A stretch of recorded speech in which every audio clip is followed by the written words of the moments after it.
Alright, so welcome back students. We are now down to the part 6 of this topic, the GE122 topic 2. No? And in this part, we are going to discuss all about the other computations. So, daghani nga mga computations, no? Klase-klase. So, ito siyang isa-isahon in this part. So, here are the important computations, no? In atong i-tackle diri ang part, no? So, before the field work or the planning stage, mao ni ang mga buhatonon. First is ang intervisibility of stations na calculations, or this might be dapat i-consider ni siya no nga dapat ang tanan ni stations in triangulation and trilateration must be all visible. And before performing the adjustments no in planning stage, we need to have the calculation of the reduction to sea level, reduction to the ellipsoid, and last is the spherical axis. Alright, so first, we are going to tackle about the reduction of the mean sea level. So linear measurements of any triangulation or trilateration network, especially over regions of widely varying relief, must be reduced to conform the vertical reference datum such as the mean sea level. So dapat ang atong height is ni-conform siya sa mean sea level. Or ang dapat ang atong mga linear measurement is naka-conform siya sa mean sea level. And difficulty would arise during subsequent computations and adjustment if different lines are referred from the varying level surfaces. And the position of all points must be computed as if these points are located in the standard spheroid or ellipsoid at sea level.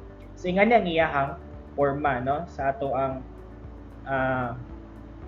calculations. Now, for example, mo ni siya ang ato ang distance nga na-calculate no, using the total station, and we need to reduce this line no in the sea level kani nga surface no.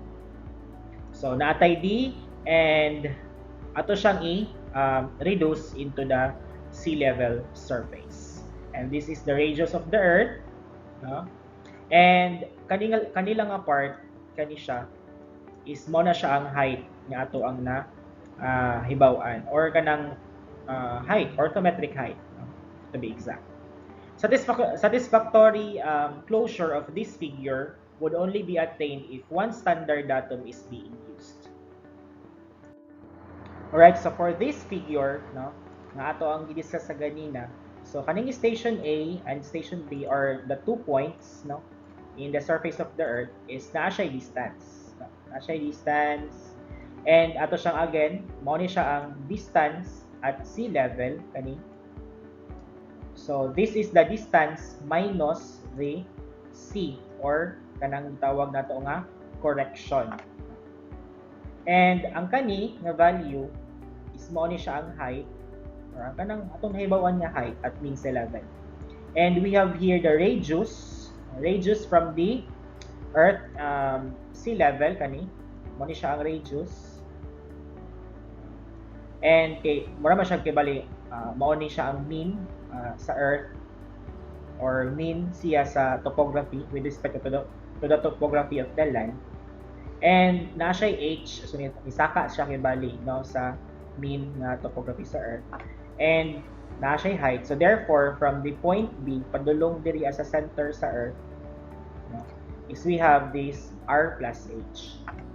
So mao ni ang mga equivalence niya or yung pasabot, meaning where A and B are the 2 points on the Earth's surface, defining a line which is part of the triangulation system, and D is the horizontal distance measured between the 2 points, and C is the correction to be applied. So mao ni siya si C, ini akong katong circle line, correction to be applied of the measured length, and S or A prime to B prime is the equivalent length of line AB at sea level, or this is equivalent to distance minus B correction.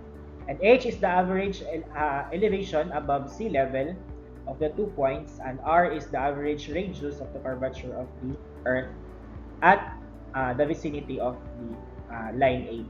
So for the formula for S, or the equivalent length of the line AB at sea level, or D, that is equal also to D minus C. So balik ta ani nga figure. So using the ratio and proportion no, in this figure, Now, we can say nga na ay D, no? Si D.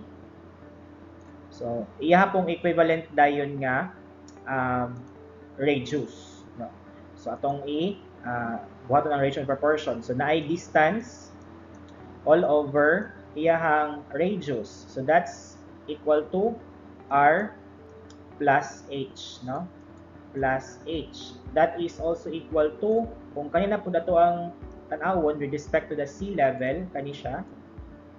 So, that is equal to S, di ba? S nga dako, all over, radius niya is wala na may H, so si R na lang. So, using, we need to get the value of S. So, ato ra na siyang i-cross multiply. So, ang iyahang value now is may ngani na siya. Or ang iyahang formula is may ngani na siya. So, S is equals to D times R over R plus H. So, this is now the formula for the equivalent distance or length at mean sea level. So, alright, example na din tanong for reduction to mean sea level. So, we have here example number 1. A line measures 6,844.89 meters at an average elevation of 500 meters. If the average radius of the curvature in the area is 6,354,243 meters, determine the equivalent length at mean sea level. So, to solve this one, we need to have the formula, no, of the reduction to mean sea level, which is equal to S, or the equivalent length at sea level or mean sea level, is equal to D times R over R plus H. So, substituting the value, so ang distance na to is 6,844.89, and ang atuang average radius, of the radius of the curvature, or average radius of the curvature in the area is 6,354,243 meters. So, mali siya. And ang atuang radius is again 6,354,243 plus ang H nato is, or ang atuang average elevation is 500 meters. So, plug and play. So, you are now get the value for S to be 6,844.35 meters. So, the MSL reduction, so ang ipangita ang reduction to MSL man, so kung pila ang iyang height or pila ilahang difference, we need to subtract this value kaning 6,844.35 sa kadtong line nga gi-measure, no, sa at the surface of the earth, no? So, ato ang nakuha man nga value kay 6,844.8, ang given na value pala for line or the measurement of the line is 6,844.89. Minusan lang ato ani nga value nga 6,844.35.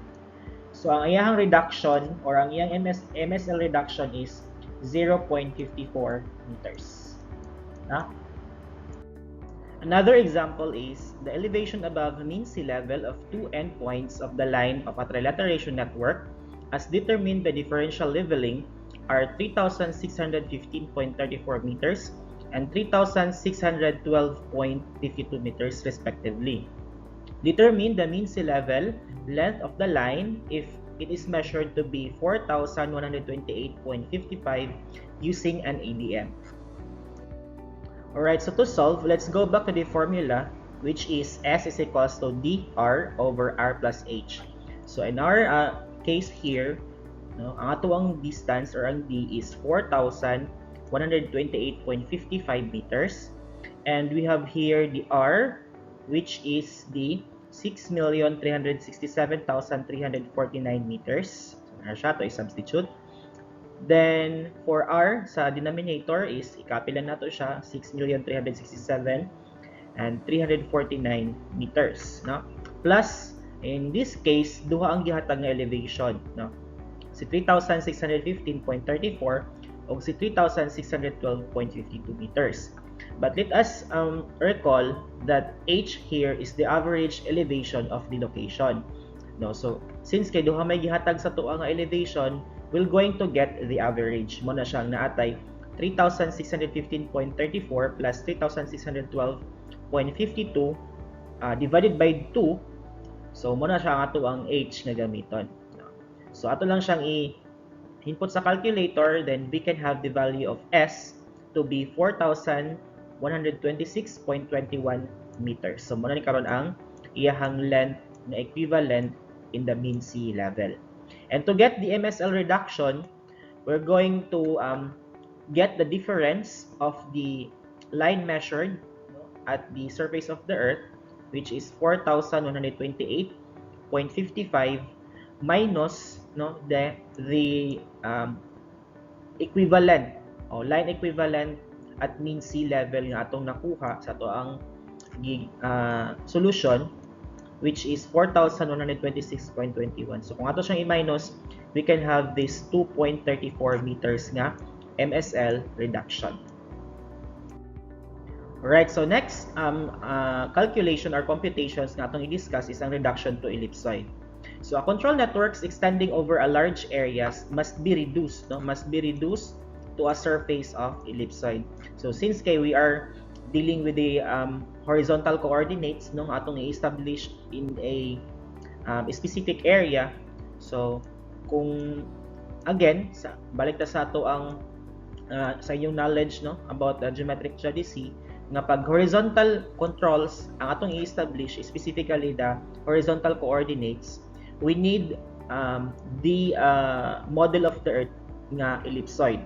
Si ellipsoid ang pinaka suitable na Earth model. Pag sa height pod is si geoid. So mo lang kinahanglan to siya i-reduce into ellipsoid na surface.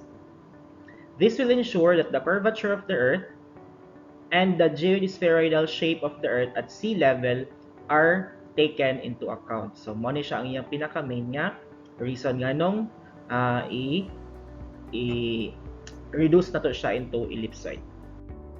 Alright, so the approach of reduction to ellipsoid is similar to the reduction to the mean sea level. So basically maura jud siya og kanang formula, so nalay madugang for the reduction of ellipsoid.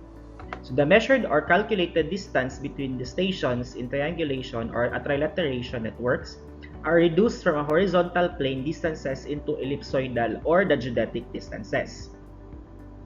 When reducing the distances, the following is required to be determined. First is ang height, first is ang height, which is there are different kinds of height, So first is ang h, the height of the line above the ellipsoid, or ang kanang gitawag nato nga ellipsoidal height. So si h nga gamay denoted as small letter h. Another height is the orthometric height, or sometimes it is the elevation from the mean sea level. So ang kanang gitawag nga height nga base siya sa geoid, which is ang orthometric height. Then n, which is a geoidal undulation, or ang gitawag dato nga geoidal height, or the separation between the ellipsoid and the geoid. So it is the height nga murag separation siya between the ellipsoid and the geoid. So it is denoted as big letter N.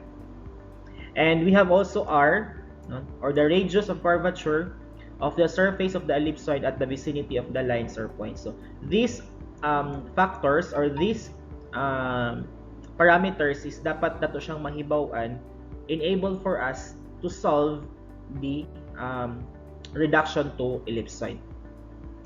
So let us recall this figure, the local relationship between the geoid and ellipsoid. So if you have here the figure, kaning red line is the ellipsoid surface. Then we have the dark one, which is the Earth surface or the topography of the area. And we have also this blue, which is the geoid surface. So ang pasabot ani niya is ang ellipsoidal height. Ellipsoidal height is the distance or the height of the Earth's surface above or below the ellipsoid, or from the ellipsoid padulong sa topography of the land. So kintahay mara siya ellipsoid padulong sa topography of the land. And we have also the orthometric height, which is the distance or the height between the Earth's surface pero padulong na siya sa geoid surface. In this case, kaning si kaning part, atong i-highlight. Alright, di kaning from there padulong sa kana, no? Which is ang atong geoid surface man kay blue, no? So kana muna siya ang orthometric height. Then balik sa ellipsoidal height is gikan sa ellipsoid padulong sa topography of the land, kana siya, ani. Muna siya ang ellipsoidal height. And we have also geoidal undulation, which is the distance between the ellipsoid and the geoid. So kani si ellipsoid kaning red, padulong siya kang blue. So muna siya ang geoidal undulation, no? And we have this formula, no, nga h is equals to h plus n, or the ellipsoidal height is equal to the orthometric height plus geoidal undulation. So i-discuss naman ninyo, balik-balik ninyo yung i-discuss sa inyo sa geodesy. So ato lang i-recall, no? Kaya ato ni magamit unya sa ato ang formula. So for the illustration of to derive the formula of the reduction to ellipsoid, let us consider this illustration. No? Consider a line with horizontal distance d that is located above the ellipsoid by a certain value of h. So kani daw ang iyang pasabot, no? Consider a line, no, sa Earth's topography with na siya value nga h, no? Si h. And the said line has the orthometric height h, no? Napod siya orthometric height, which is the distance from the surface padulong sa geoid or the sea level. Kani siya si h. And the sea level is above the ellipsoid by a certain value of n. And napod tayo geoidal undulation nga gi-consider, which is from the sea level or the geoid padulong sa ellipsoid. We need to reduce the horizontal distance d to its equivalent ellipsoidal distances s. So ang atong gusto ikuhaon nga reduction, no, to ellipsoid is kaning distance s. Mamaya pa itong i-discuss ganina sa previous slide, which is the katong reduction to mean sea level. But in our case now is ellipsoid na siya, so mas gamay siya, no, compared sa sea level. Alright, for the derivation, let us go back with this illustration. So to derive, by ratio and proportion, we can have S, which is the reduction or the length, equivalent length at ellipsoid, S over the distance d, which is the line measured at the surface of the Earth. So S over d.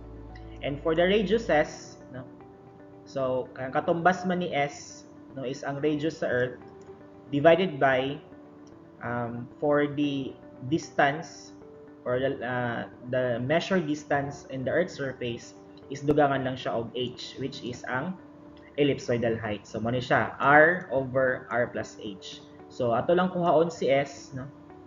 Atong i-manipulate ang formula, so with respect to S, so we can have dr over r plus h. So this is the the formula for reduction for mean sea level. And for the reduction of the ellipsoid, dugangan lang nato siya. Ato lang adi siya yung dugangan. Ato lang murag i-dissect pagyud ni si h, which is ang ellipsoidal height. It's because h, di ba, sa tuwang formula kaganina, h is equal to h plus n, di ba? So sa geodesy na siya nga formula. Therefore, kanina yung si h plus n, ato ni siyang i-substitute dito. Muna siya na.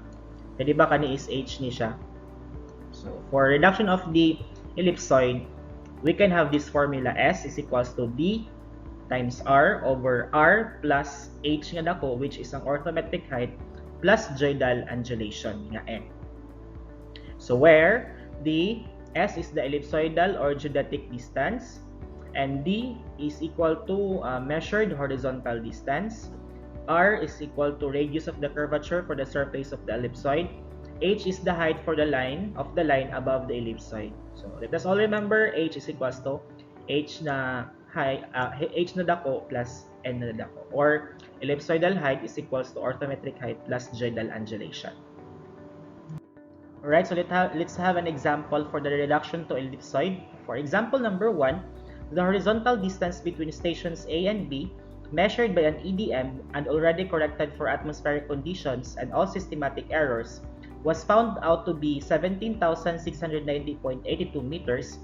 The average orthometric elevation of the line was 773.42 meters. The separation between the ellipsoid and geoid in this location is known to be negative 35.20 meters. Determine the ellipsoidal distance of the line if the average radius of the curvature for the surface of the ellipsoid at the location of the line is 6,371,000 meters. To solve for this problem, we're going to use the formula that we have previously derived, which is S is equals to D times R over R plus H plus N. So substitute the value for D, which is 17,690.82 meters, times R, which is 6,371,000, all over R, which is 6,371,000 meters, plus H, or the orthometric height, which is 773.42 meters, minus N, or the geodal undulation, which is 35.20 meters. So it will bring us to the value of 17,688.77 meters. So muna ni karon ang ato ang line equivalent to the surface ellipsoid.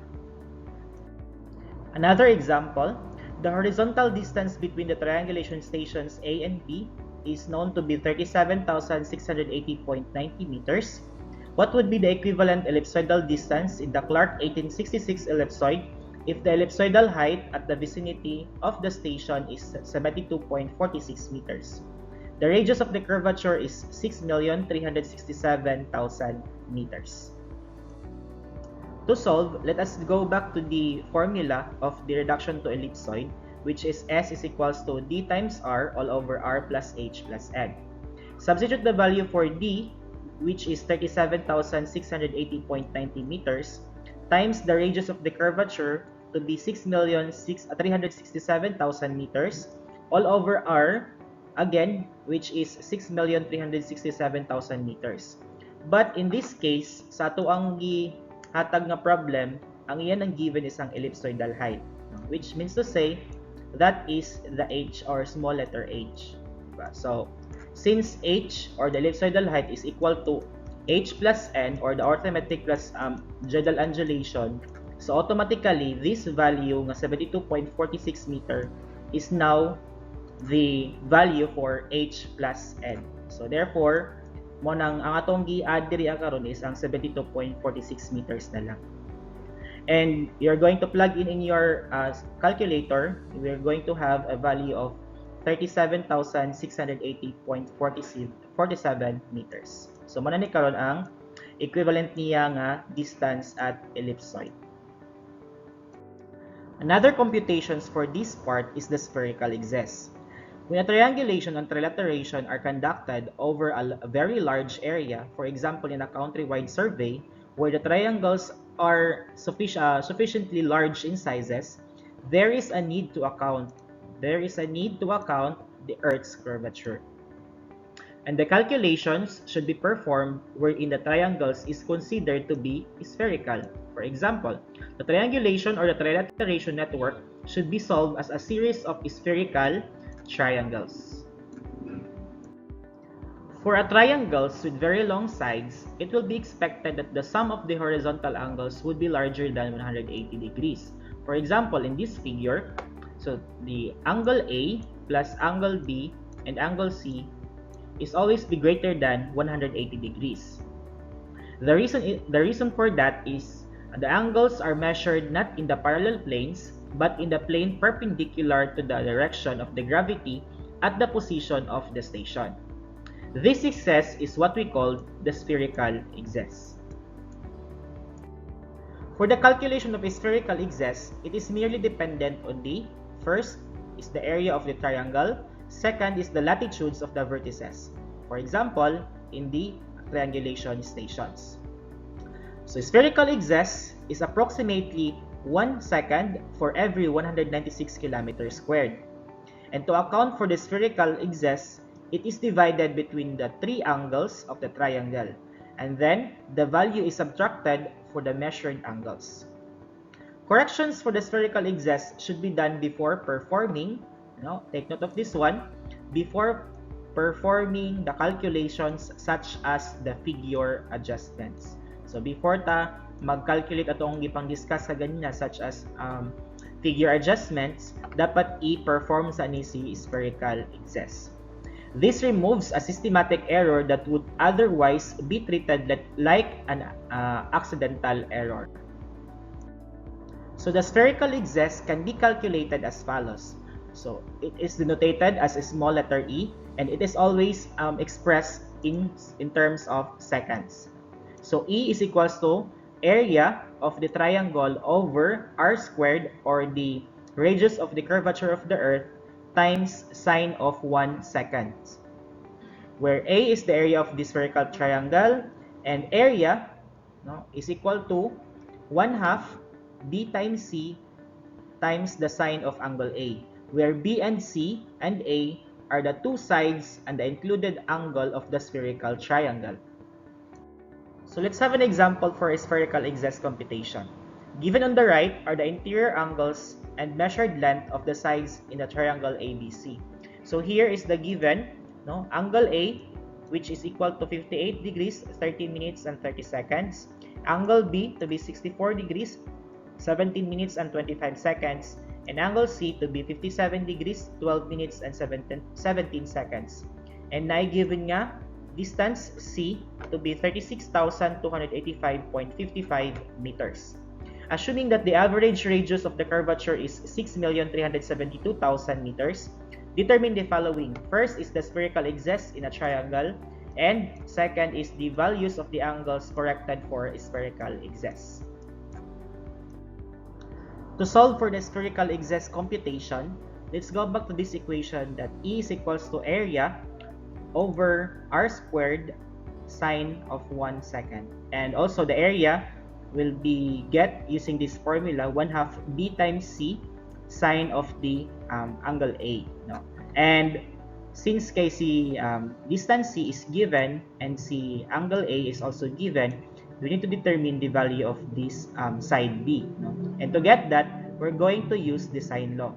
And here is the equation. 36,285.55, which is the side C, over the sine of angle C, which is 57 degrees, 12 minutes and 17 seconds. That is equal to B, which is ang ato ang gusto kuhaon, all over the sine of B, which is 64 degrees, 17 minutes and 25 seconds. This results to be makuha na to ang side B to be 38,892.42 meters. So nanatay B, makakuha na din ta og area. Using this equation, 1/2 times B, which is 38,892.42, mo na itong nakuha kagan bago lang, times the given na side C, which is 36,285.55, times the sine of the included angle, which is the angle A, to be 58 degrees, 30 minutes and 30 seconds. So calculating this equation, we can have the value for area to be 601,690,521.3 meters squared. Nanatay area. So therefore, nanatay area, tapos napuntay given nga R, so we can calculate now the spherical excess E. To solve that, we will have this equation. 601,000, which 601 million rather 690,521.3 meters squared, which is the area, all over R. Si R is given to be 6,372,000, i-squared siya since kay R squared, times the sine of 1 second. And plug into your calculator, you can have the value of E, or the spherical excess, to be 3.06 seconds. So again, si spherical excess is dapat naka-express siya into seconds. Next is to get the correction per angle. So ang atong spherical excess nga 3.06 seconds. So since kay naay tulo ka angle nga atong i-distributan sa ato ang error, so we need to divide it into 3, resulting to be 1.02 seconds. So this will be subtracted, kay since kay sobra man sa ato ang sum of interior angle which is 180 degrees. So kinahanglan nato siya minusan, no? Para ma-correct siya. So ang kaning 1.02 second is to be subtracted from the given angle. No? And kung ato ni siyang i-subtract, mo ni ang mga corrected angles. No?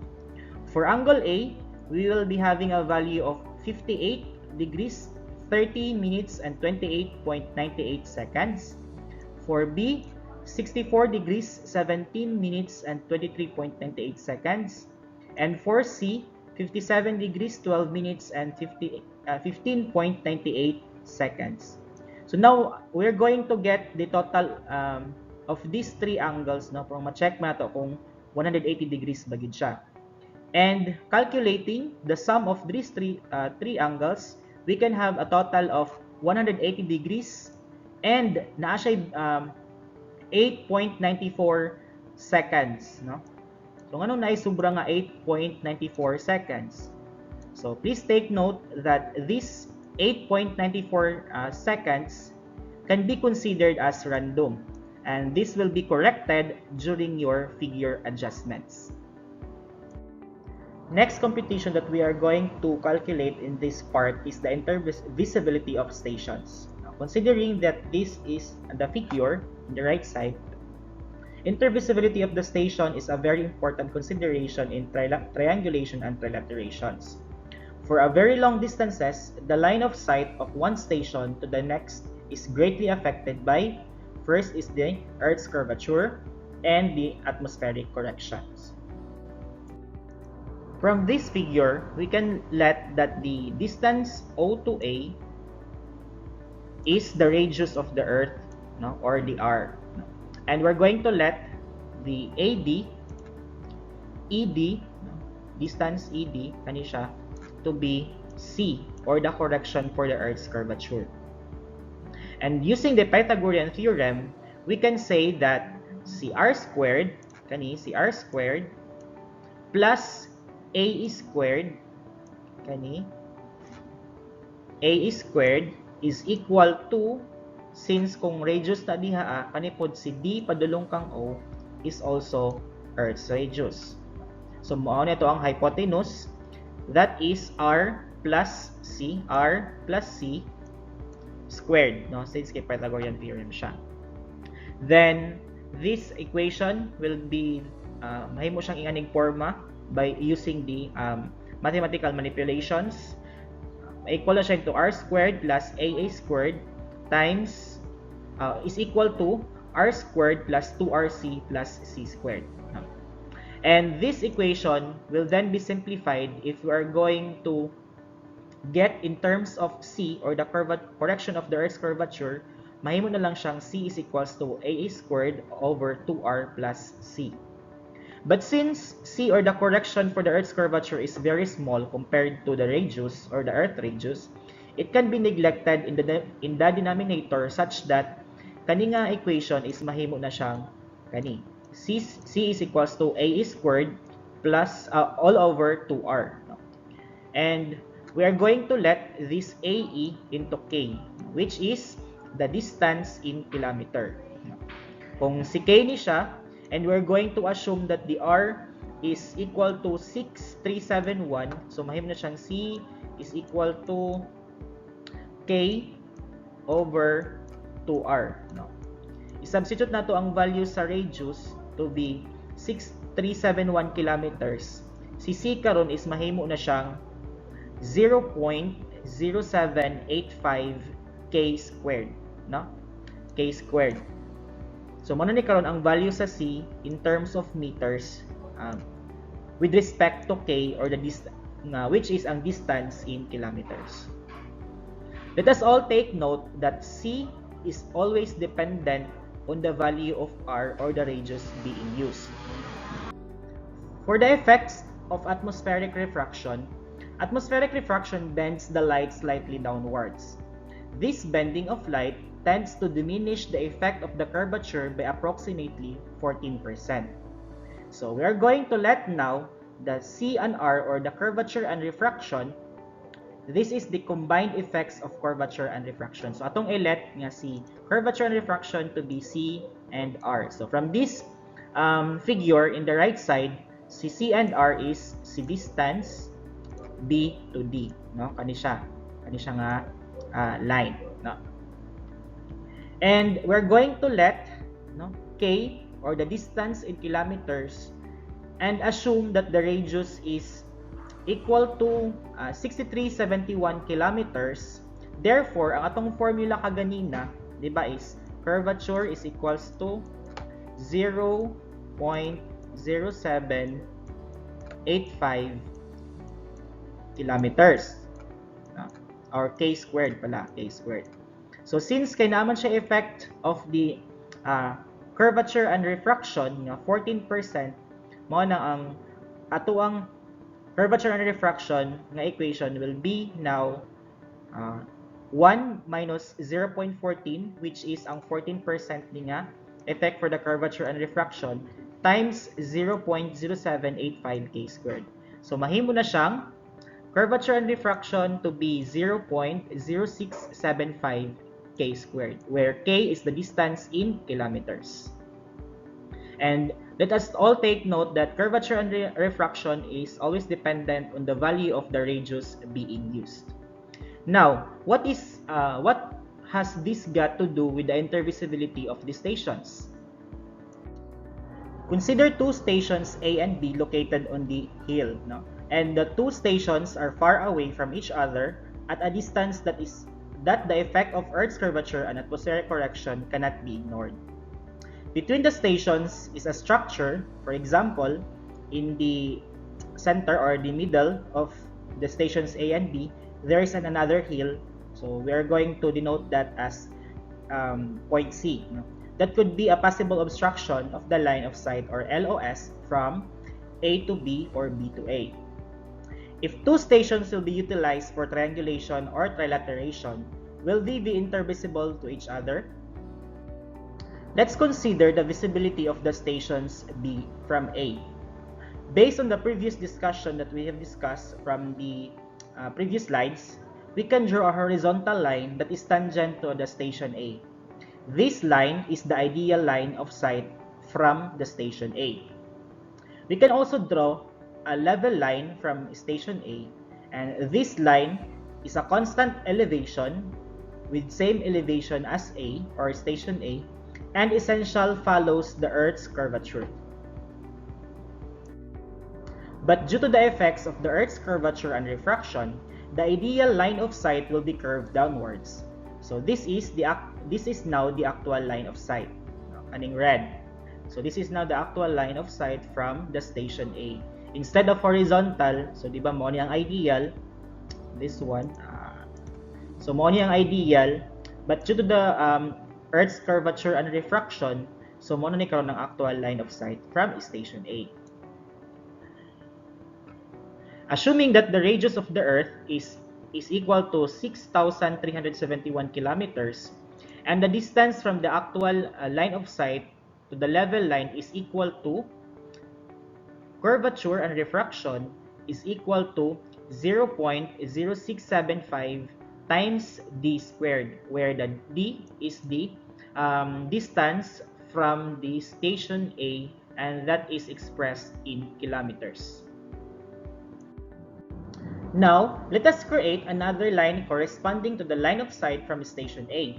This time, we're going to sight the station B. To determine if B is visible from station A, and considering that there is a possible obstruction between A and B, we need to know the elevation of the line of sight at station C. So ang pasabot ani niya class is kani, no? We need to determine the elevation of that one para mahibaw na to kung nabadyo obstruction from the line of sight of C, no? Considering that you are occupying the station A and you are going to sight the station B. Knowing this will let us know if the line of sight will be clear from the obstruction. For example, a question that will arouse that, will the elevation of the line of sight at C greater than the elevation of C? So these are the quantities that are going to be considered in solving the intervisibility of the station. So from the figure below, no, we're going to let H1 to be the elevation of A from the mean sea level. So sa figure kani siya, no? Station A padulong sa mean sea level, no? Kani siya, mean sea level. This is now the H1. Then we are going to denote as H2 is the elevation of B from the mean sea level. No? Elevation na pud ni B padulong na pud sa mean sea level. Kani siya, no? Si H2 atong lahi lang nag-color para mas masamtan ninyo. So H2 kani siya, elevation of B from the mean sea level, kani. And we're going to have another quantities, D1. So si D1 is the distance from the station A to station C, no? Kani siya. Kani siya si D1. Yan. And we have also D2, no? Si D2 is the distance from C to B, no? From C padulong kang B. So siya. And we have also here H, no? H. Si H is the elevation of the line of sight at C from the mean sea level, no? Again, siya na pud ang elevation of the line of sight. So if this is the line of sight from A padulong sa B, so dira gikan padulong dito sa mean sea level. And we have also the values of W, X, Y, and Z. So kani si W, si X, si Z, ug si Y. So muna siya ang mga quantities nga ato ang kuhaon, no, for us to solve the intervisibility of station problems. Alright, so assuming that the radius of the Earth is equal to 6,371 kilometers, from the figure, we can say that the H is equal to H1 plus W plus X. So again, si H1 is the elevation of station A with respect to the mean sea level. Kani siya H1. And if we're going to project that in the station C, so since kay level line man ni siya, so pasabot sa imong iyang elevation. Therefore, si H1 at station C is also equal to this this figure, no? Si kani siya, H1 pud ni siya. Kani H1 na siya. And W, which is from the line of sight of A padulong sa level line. So kani mo na siya si W. And CX is the from the A line of sight of A directed to B padulong sa line of sight of A. So ano siya. So again, H is equals to H1 plus W plus X. But W is equal to from the figure, we can say that it is the value for the curvature and refraction. So recall that the value of the or the formula for getting the curvature and refraction is equal to 0.0675 times the distance squared, no? But in this case, no, sa station C, ang distance nga tong gamiton is si D1. Asa man si D1? So from station A padulong kang station C, no? Substituting the value of W, no, from the above equation, we will now have H is equals to H1 plus, substitute the value of W to be 0.0675 D1 squared plus X. But how do we solve for the value of X? In solving for X, we're going to use, or we're going to derive it using the similar triangles. No? Again, by using similar triangles, we will have this equation.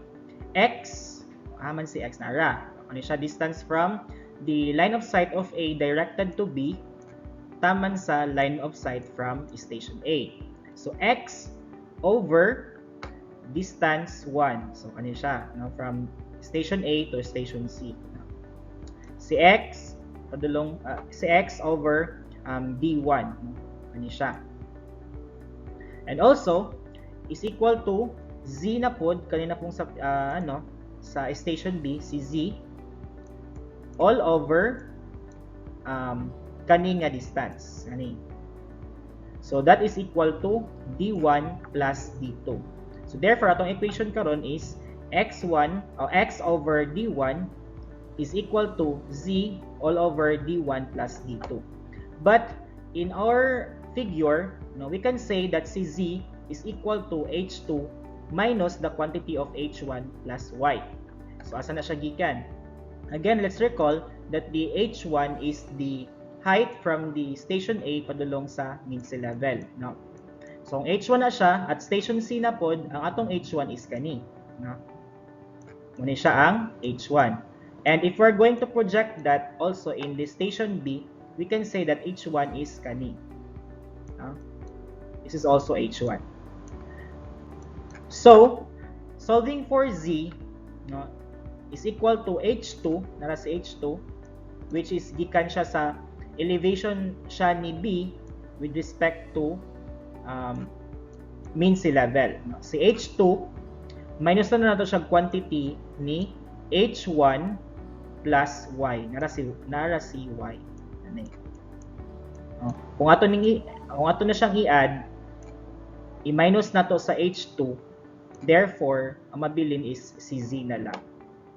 But, solving for Y, this is also equal to the curvature and refraction at station B. So, let's recall the formula for curvature and refraction. This is equal to 0.0675.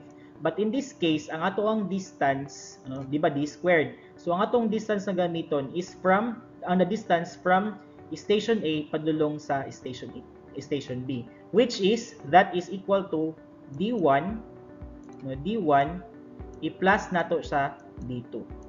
So, manani karon ang curvature and refraction at station B, which is also equal to Y. So, solving for Z, no, i-substitute nato ang value ni H2, no, si H2 minus the quantity of H1 plus ang atong nakuha nga equation for solving for Y, which is 0.0675 times D1 plus D2 squared. And using mathematical manipulation, we can have the value for Z to be the quantity of H2 minus H1 times 0.0675 times D1 plus D2 squared. In continuation, for solving for X, from the similar triangles equation, which is X over D1 is equal to Z over D1 plus D2. And napod tayo nakuha ganyan nga value sa Z, which is atong derived from the previous slide, that is equal to the quantity of H2 minus H1 minus 0.0675 times the quantity of D1 plus D2 squared. No? Then, kani nga value sa Z, ato siyang i-substitute diri sa ato ang similar triangles equation. And we're going to get, in terms of X, no? So, mahimo na siyang kani, no? Kani nga equation, which is X is equals to D1 times the quantity of H2 minus H1 minus 0.0675 times the quantity of D1 plus D2 squared all over D1 plus D2. And ato pa gid siyang i-simplify. So, mahimo na siyang X is equals to H2 minus H1 times D1 all over D1 plus D2 minus 0.0675 times the quantity of D1 plus D2 times the quantity of D1. So, para mas ma-simplify pa gid siya, ato pa gid siyang i-reduce into simpler form, which is, mahimo na siyang X is equals to the quantity of H2 minus H1 times D1 all over D1 plus D2 minus 0.0675 D1 squared, no, minus 0.0675 times D1 times D2. Since we are interested in getting the value of H, no, which is the height of the line of sight from station A directed to station B. So, kani siya nga height, no? Kani. Para mahibawan nato if mosita from station A going to station B, visible ba siya or dili, no? So, going back to the equation of H, which is H1 plus 0.0675 D1 squared plus X, no? So, muna ito ang first nga gi-derive sa mga previous nga slide. So, since na naman tayo value sa x, which is ato pong derive from the previous slide, to be the quantity of h2 minus h1 times d1 all over d1 plus d2 minus 0.0675 d1 squared minus 0.0675 d1 times d2. I-substitute na ito ng value sa x. From the above equation, we can have now h to be h1 plus 0.0675 d1 squared plus the value of x, which is the quantity of h2 minus h1 d1 all over d1 plus d2 minus 0.0675 d1 squared minus 0.0675 d1 times d2. But para dili kay siya complicated, no? Atong i-denote as si d1 ug si d2 to be d3, no? So ang d3 di is kani, no? Kani nga value. This is now d3.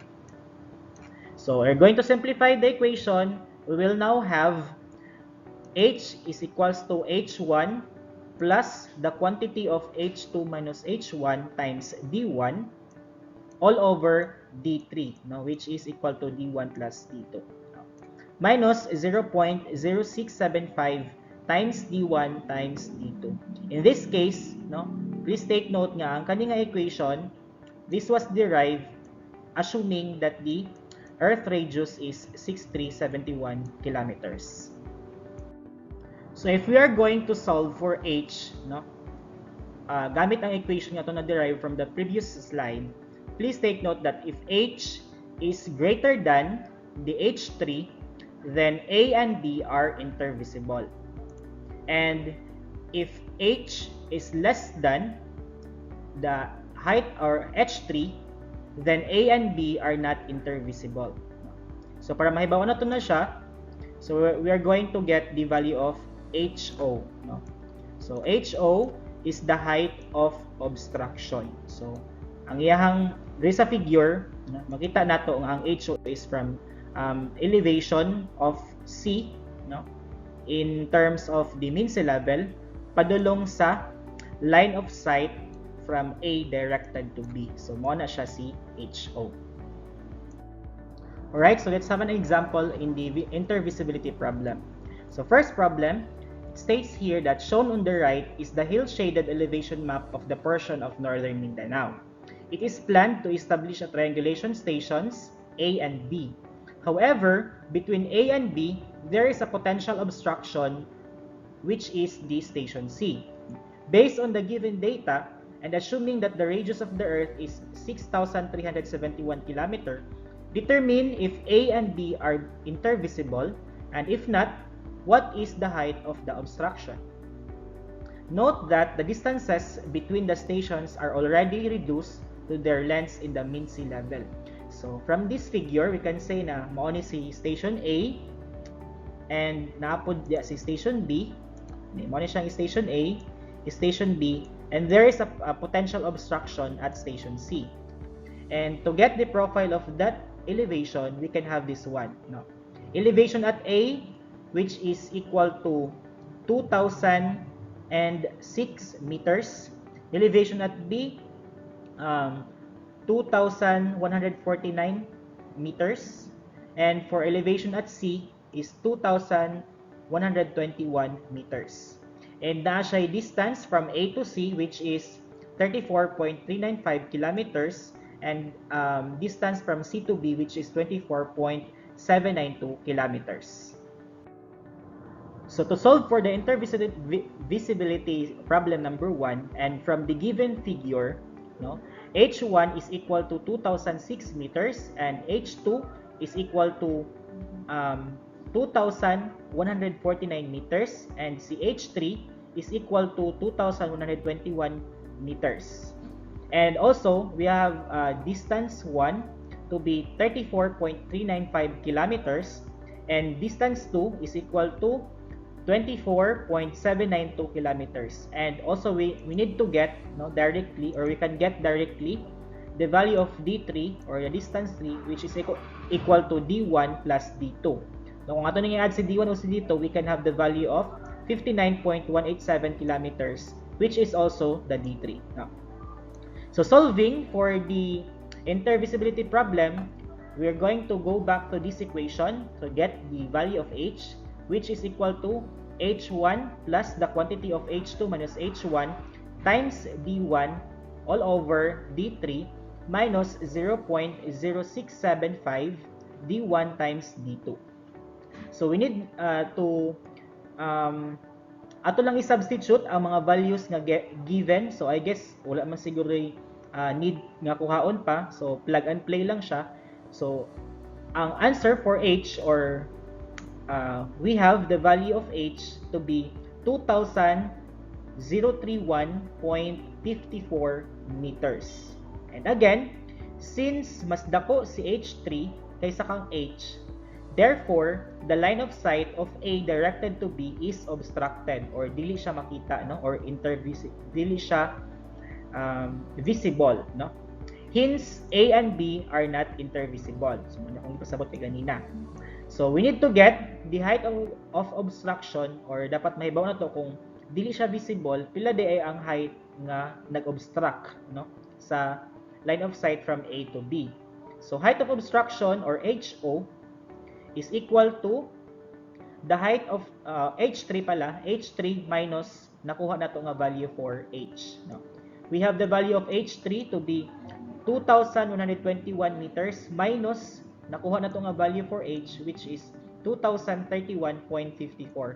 Therefore, the height of obstruction is 89.46 meters. So, ingani kataas ang nag-obstruct sa iya ha in the line of sight from A padulong sa B. Another intervisibility problem, using the same given values in the problem 1, determine the height of the identical towers which could be constructed at the stations A and B so that the line of sight would be clear or would clear the ground at C by 5 meters. So again, ang mga given values ani nga problem is based ra gihapon sa given sa problem 1. So mao ni ang pasabot sa question number 2 or the problem number 2. Ang question nag-state nga na daw kunoy duha ka tower or two identical tower nga ibutang sa station A and station B. So kani siya nga mga towers, no? Si H1 ug si H2. Kani daw si H1 ug si H2 identical. So it means to say pareha sila og height. And naka-state pud sa problem nga naa siya clearance nga 5 meters, no? Pasabot from the height of station C padulong sa line of sight, no, from the two identical towers is 5 meters, no? So atong i-solve same ang given sa problem number 1, no? So natin nakuha from the problem number 1, which is ang H kani siya, no, or the height of the line of sight from A directed to B, which is 2,031.54 meters. So mo ni siya ang atong answer na gayon na sa problem number 1. And nakuha pud nato ang HO or ang height of obstruction is 89.46 meters. Alright, so ang pangita karon is what is the height of these two identical towers, no? Okay, since parehas man sila og height, no? Therefore, kung identical atong height diha so dapat same pud sila og line of sight. So therefore, from the above figure, si H1 is also equal to H2 kay since identical man sila. So to get this height 1 that is also equal to height 2, we have height HO or the height of obstruction plusan lang nato siya og clearance nga 5 meters, no? 5 meters kay di ba naa siya required na 5 meters pag muagi siya sa station C. So therefore, plug and play the value of HO or the height of obstruction, which is 89.46 plus lang na to 5 meters, we will now have the value of H, which is equal to 94.46 meters. So another problem for intervisibility, using the same given values in problem 1, determine the height, no? Ang gipangita na pod karon is ang height of a tower which could be constructed at station A. So sa station A lang siya i-construct so that the line of sight would be clear the ground at C by 5 meters. So another, nagyapon siya again, nagyapon siya 5 meters na clearance at station C. Please take note that there is no tower to be constructed at station B. Again, ang given values for this problem is the same with problem number 1. So, mao ni ang pasabot sa intervisibility problem number 3. So, ang gi-state sa problem nga, magtukod ta og height or unsa daw kuno ang height sa tower nga itukod at station A, no? Sa station A lang itukod ang tower and na daw siya 5 meters nga clearance diri at station C, no? From the problem 1, we get the value of HO, no, which is the height of obstruction, no, nga ang value is nakuha nato siya to be 89.46 meters. And na daw kuno siya clearance nga 5 meters. And atong gipangita is ang height of the tower at station A. So, looking at the figure, we can directly say that we can answer or we can solve the height 1 or ang H1 using the similar triangles, no? So, using the similar triangles, we can have this equation, no? Height 1, no, si H1 divided by distance 3, di ba? Sa distance 3 is just D1 plus D2, no? So, naman tayo given nga D1, napun tayo given nga D2. So, therefore, makuha na to ang value sa D3. So, H1 daw over D3 is equal to this one, kani nga value, aning sa C plus, HO plus C or ang katong clearance nga 5 meters.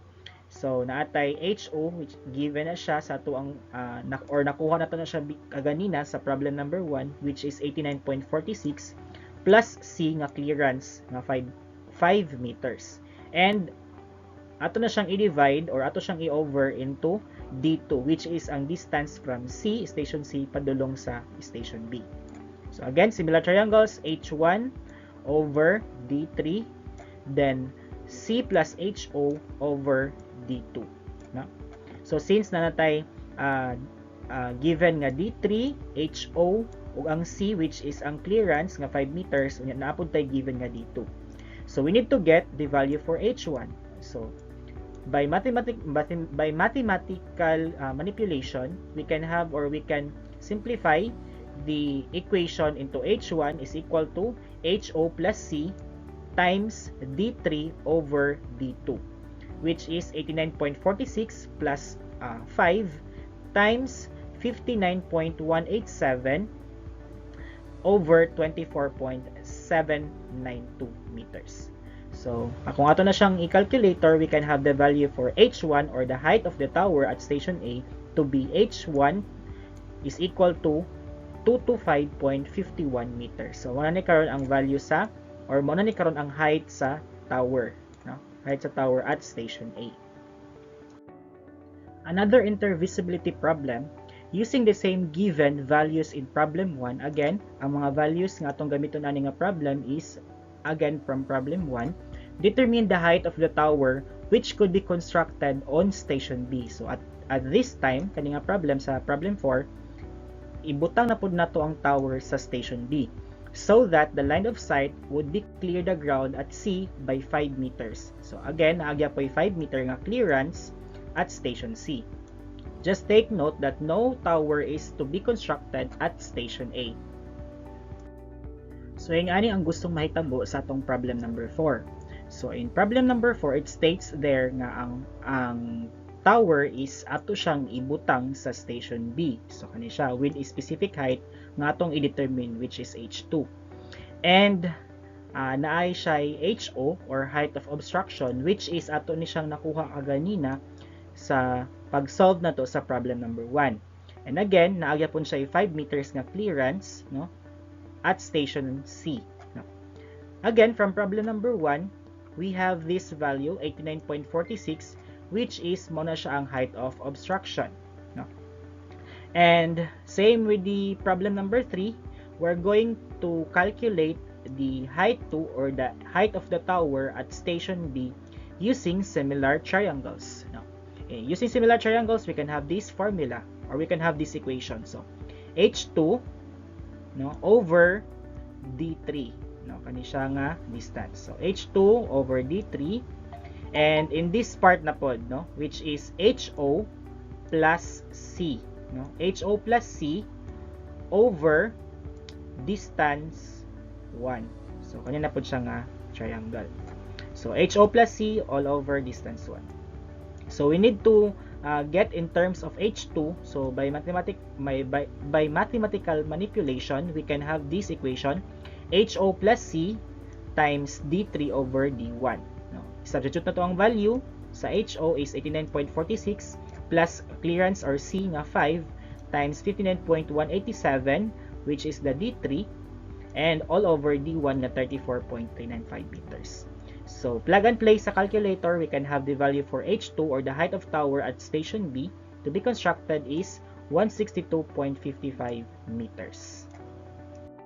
For the intervisibility problem number 5, it states here that of the three options, which is the building identical towers at A and B, so mo itong gisolve ngayon nasa problem number 2, no?